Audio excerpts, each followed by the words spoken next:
きしめた心のコスモ熱く燃やせ奇跡を起こせ。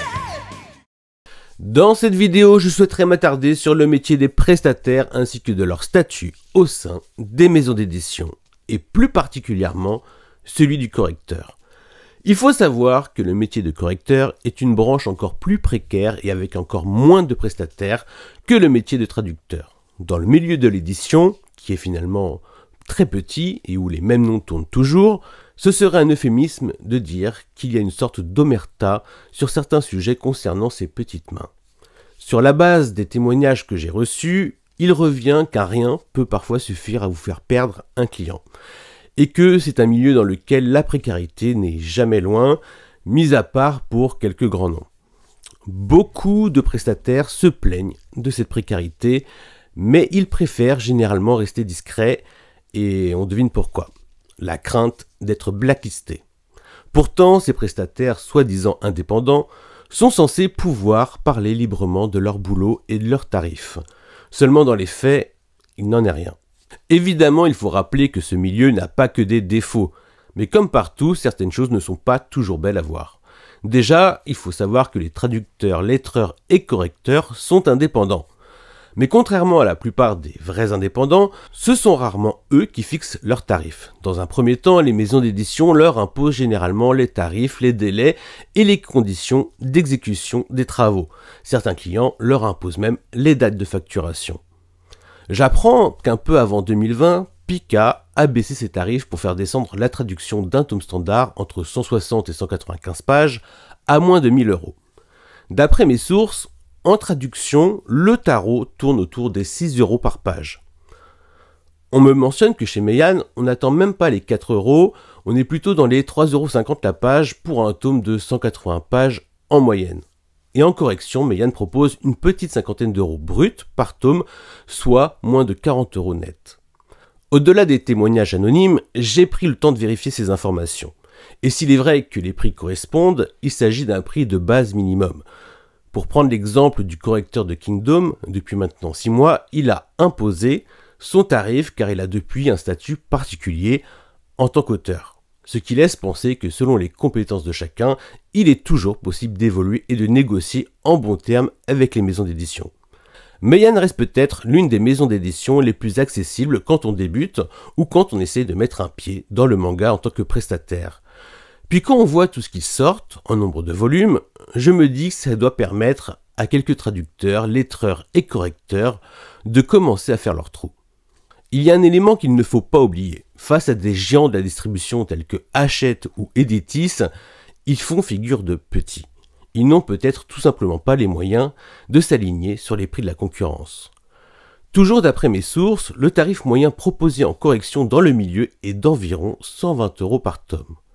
Un tarif que les petites maisons d'édition trouvent hallucinant, voire surestimé. Avec la baisse du marché actuel depuis janvier 2024, pas mal d'éditeurs craignent de mettre la clé sous leur porte et où seuls les mastodontes tiendront.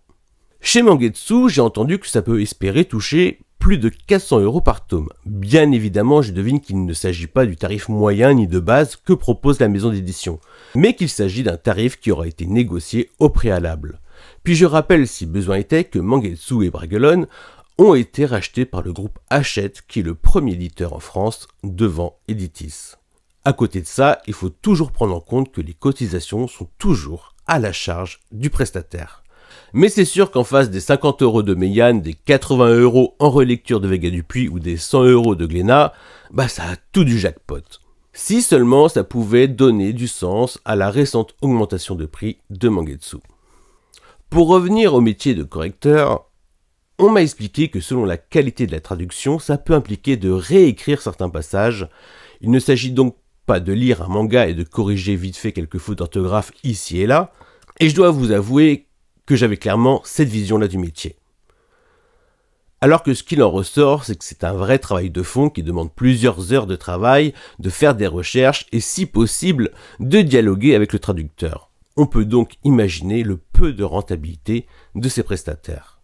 Dites-vous qu'une traduction à même pas 650 € doit être réalisée en général en moins de 3 semaines.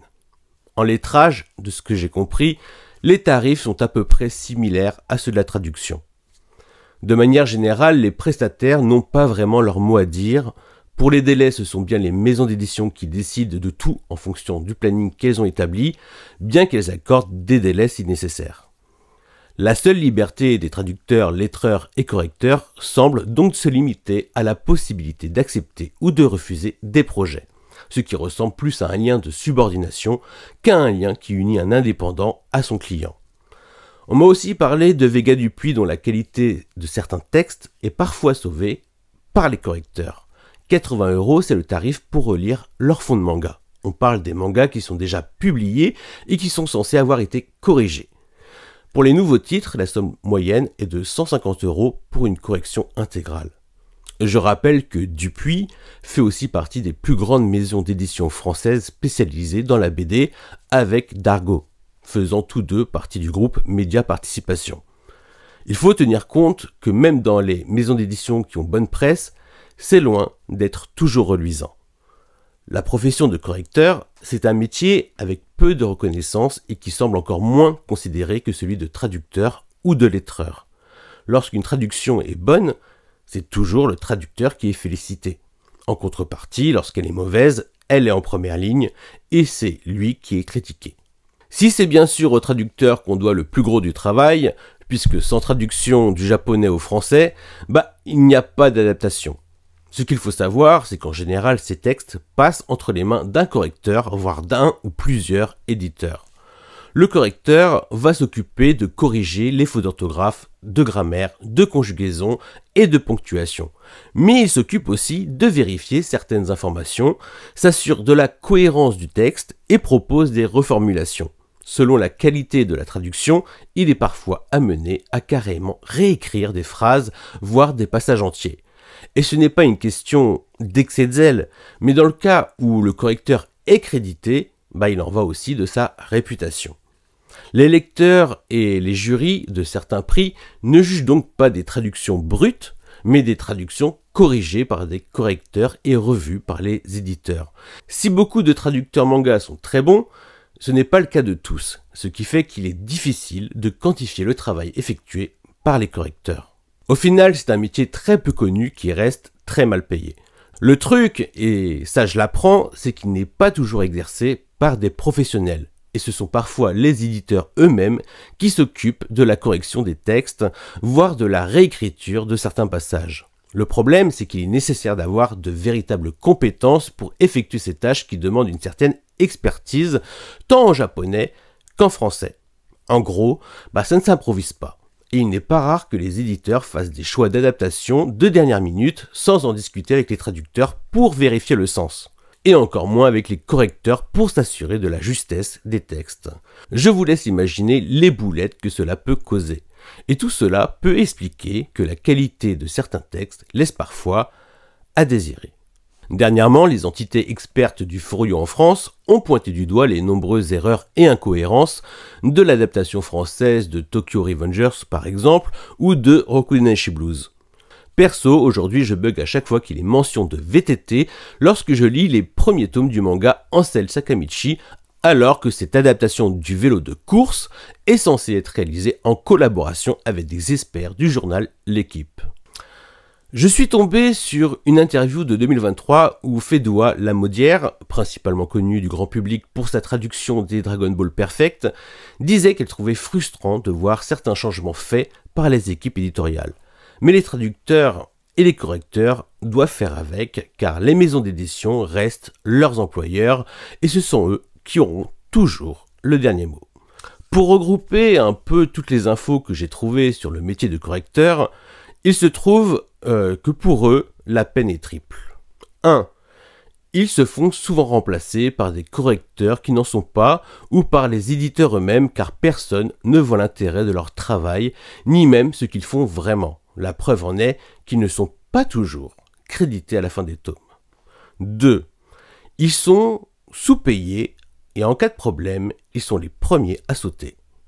Et 3. Et c'est le plus important à mon sens, normalement la loi exige que les maisons d'édition leur fassent signer des contrats TAD de travailleurs à domicile, un statut déjà pas géniales, mais qui au moins les assimilent à des salariés. Sauf que depuis des années, on les contraint à être auto-entrepreneurs, et donc à payer eux-mêmes leurs charges sociales. Ce qui est paradoxal, c'est qu'il y a eu un précédent fin 2023 avec la condamnation des éditions Robert Laffont. Si ce fut une petite victoire pour les prestataires, elle n'a hélas eu aucun impact dans leur quotidien avec les maisons d'édition. Or, les relations de travail laissent visiblement apparaître un lien de subordination, une régularité des travaux confiés ou encore des tarifs et des cadences décidés par les maisons d'édition et non par les lecteurs-correcteurs en toute indépendance. Autrement dit, la relation de travail s'apparente à du salariat déguisé, plutôt qu'à des échanges entre un prestataire et un client. Et quand je dis ça, je suis en train de paraphraser un article paru sur le site Actualité L'Univers des livres, en rappelant que toute l'édition dévoie ce statut. Chez Hachette et Editis, on trouve des auto-entrepreneurs à l'appel qui cohabitent avec des correcteurs salariés. On leur propose le salaire net d'un correcteur travailleur à domicile, mais ils sont isolés, ils ne bénéficient pas des accords collectifs, de la mutuelle, d'une représentation syndicale, et la collaboration peut s'arrêter sur un simple mail. Et pour autant, le rapport de subordination est bien là. Traducteurs, lettreurs, correcteurs, même s'ils exercent un métier dans un milieu qui leur plaît ou les passionne, il n'empêche que les conditions sont loin d'être toujours idéales. Et pas mal d'entre eux songent à carrément quitter le milieu, souvent par manque de travail. Il faut savoir qu'on entre dans une maison d'édition par recommandation, soit pour ses compétences, plus rarement par piston. Sinon, c'est en passant un test. Selon le métier et la maison d'édition, un test peut demander quelques heures à quelques jours de travail. La plupart du temps, il n'est pas rémunéré et en cas de refus, les prestataires n'obtiennent pas forcément d'explication. Ils sont donc nombreux à donner de leur temps de travail sans la moindre contrepartie. Bon, dans l'histoire, je n'ai pas oublié Noévé. Des échos que j'ai eus, ils ne répondaient pas toujours aux prestataires. Et ça se vérifie. Certains attendent toujours d'être payés. Est-ce qu'ils cherchaient à les contacter pour parler des impayés? On peut naturellement se poser la question d'un tel silence radio. En tout cas, dans ma vidéo consacrée à Noévé Graphics, je découvrais qu'une traductrice, lettreuse, correctrice touche-à-tout bien installée chez Noévé Graphics, qui était en correspondance avec les prestataires pour la maison d'édition, a commencé à collaborer avec d'autres éditeurs à partir de l'automne 2023. Le fait qu'entre-temps elle a travaillé exclusivement pour Bertrand Briouat doit-il nous inquiéter un peu plus depuis qu'elle a signé chez de nouveaux éditeurs? Je ne peux m'empêcher de me poser cette question. Les prestataires ont-ils encore un interlocuteur chez Noévé? Dernièrement, un de ces fameux prestataires anonymes, et vous devinez pourquoi, m'a confié qu'outre le fait qu'il n'a pas vraiment le budget pour ça, il n'achète même plus de manga. Car sachant comment ça se passe dans les maisons d'édition, la magie s'est envolée il y a bien longtemps. C'est le genre de confession qui me rappelle mon entretien téléphonique avec Dominique Verret, à qui l'on doit entre autres la parution des œuvres de Taiyo Matsumoto en France, chez Tonkam puis chez Delcourt. Dégoûté d'après lui que Kana lui ait fauché son auteur, il s'est toujours refusé jusqu'à aujourd'hui de lire les autres œuvres du mangaka édité chez Kana. Je trouve ça triste. Pour en revenir au manque de reconnaissance des prestataires, dites-vous qu'à la Japan Expo, par exemple, vous pouvez toujours espérer obtenir une accréditation si vous êtes influenceur ou journaliste, mais en aucun cas si vous êtes un traducteur, un lettreur ou un correcteur. L'organisation leur répond en gros qu'ils ne peuvent décemment pas en fournir à tout le monde. Comprendre par là que les traducteurs et compagnie ne valent rien. Alors qu'ils sont avec les éditeurs ceux sans qui les tomes ne pourraient tout simplement pas exister. Au final, ils ne peuvent obtenir une accréditation que s'ils sont invités par un exposant, le plus souvent une maison d'édition. Et la plupart du temps, c'est pour servir d'interprète à un mangaka. Pour l'exemple, cette année, sur le stand Anna, en invité d'honneur, il y aura la mangaka Owal. Pour l'occasion, la traductrice sera naturellement logée dans le même hôtel avec une accréditation en B2B, ce qui lui permet de générer plus de revenus. Puis les trajets et tous les autres frais seront rémunérés et gérés par IDP. Comme ce fut le cas l'année précédente avec Vincent Marcantonini, le traducteur du manga Gannibal. En conclusion, il est dans l'intérêt de personne de donner aux correcteurs la reconnaissance qu'ils méritent, puisque dans ces conditions, leurs prestations coûteraient un tout autre prix. Heureusement, certains s'en sortent mieux que d'autres. Et s'il y a une seule chose à retenir, le maître mot, c'est que tout travail mérite salaire. Les prestataires les plus précaires méritent un minimum de respect en étant payés pour le travail qu'ils ont déjà fourni. Qu'importe que vous soyez millionnaire ou pas, payer votre prestataire fait partie du coût de base pour produire un livre. À bon entendeur. Entre nous, je préférais m'investir dans des sujets plus joyeux. Parce qu'il y en a autour des maisons d'édition et de la production du manga en France. C'est un univers qui me fascine sous plusieurs aspects. Et je suis admiratif du travail bien fait, celui qui respecte les consommateurs, lecteurs et collectionneurs.